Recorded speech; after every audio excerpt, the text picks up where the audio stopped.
We're out here at a job today in Yagoona.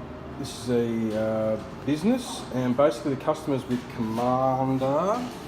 Now this has been an ongoing problem since September.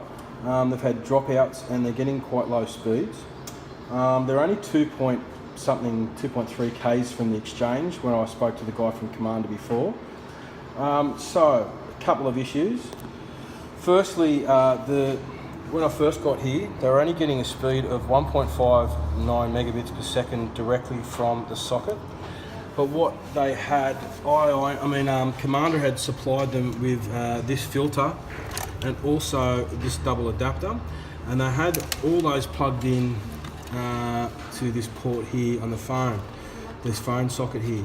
Now everything was sort of working when I got here, but it just kept dropping out.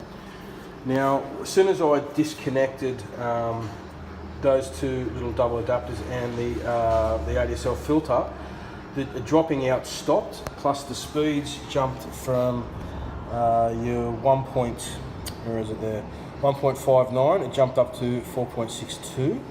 Now, I also did a speed test directly on a lead-in cable, and I was getting 4.65 on the lead-in cable as well.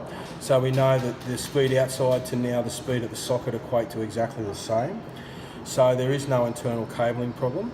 Now I spoke with the guy from Commander, and he's basically said to me that the best speed that they're getting out of the exchange at the moment is 5 megabits a second.